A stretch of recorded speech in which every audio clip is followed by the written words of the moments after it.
there, welcome back to Geeky Greenhouse. Today I'm going to show you how to grow houseplants entirely in water.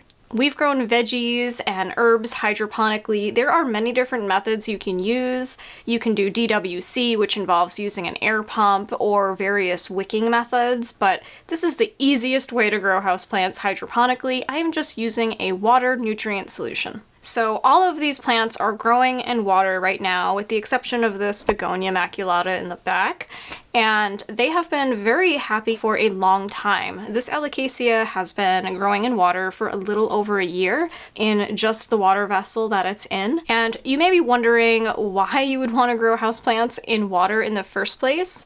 And I find that it's really rewarding to watch the roots growing in the water.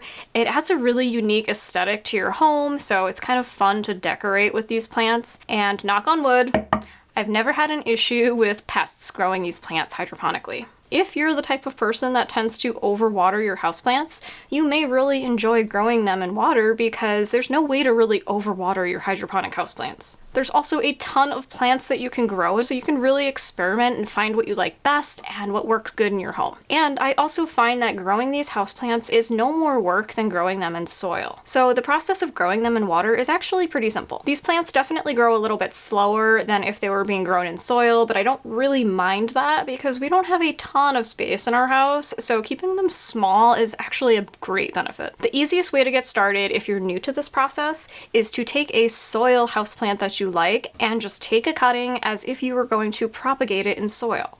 You can also take a plant that was grown in soil and transition it to water, but the process is a lot more complicated and a little bit tricky and messy, and so I suggest just taking a fresh cutting from a healthy growing plant that you already have. This Calathea Yellow Fusion was actually growing outside, and I wanted to bring it in for the winter, so I rinsed all of the soil roots off and transitioned it to water a few months ago. After you take your cutting from your healthy plant, you're just going to place it in water and wait for the roots to grow. And this process can definitely take a long time. It can take a few weeks depending on the plant that you're propagating. It is worth noting that the roots that are growing in the water are water roots, and they are very different than soil roots. These water roots are a lot more delicate and thin, and they have the unique ability to absorb oxygen and nutrients directly from the water. This is what makes the plants able to live in their water vessels indefinitely. And houseplants can actually live in water for a very long time as long as you provide the right conditions for them. And speaking of the right conditions, let's talk about how you feed these hydroponic houseplants. After you notice a few inches growing from your plant cutting, at that point you can begin to feed them.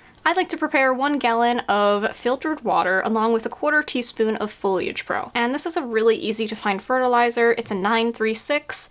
If you have a liquid fertilizer that you like to use for your houseplants, you can definitely use that instead.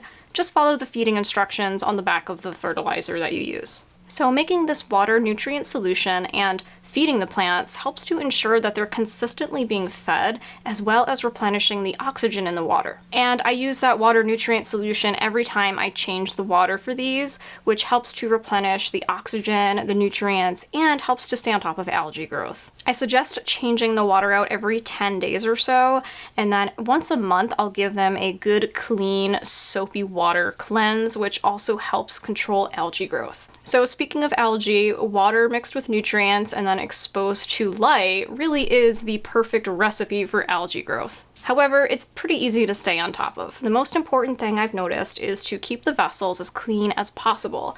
So I do give them a thorough cleaning once a month, and if you notice any algae growing, change that water out and clean the vessel immediately, because algae growth can get out of hand very fast. And the algae will compete for nutrients with your houseplants. You can also do your best to block the light from getting to the water itself. So sometimes I will keep the plant in water, but just put it inside of a pot. Or you can use a tinted mason jar or some kind of frosted vessel, which will also help control the growth a little bit. And be sure you keep your nutrient levels under control. I'm only using a 1/4 teaspoon per gallon, which is not too much. That also helps with keeping algae under control. So what kinds of plants can you grow hydroponically in water? There are many houseplants that actually grow very well in water.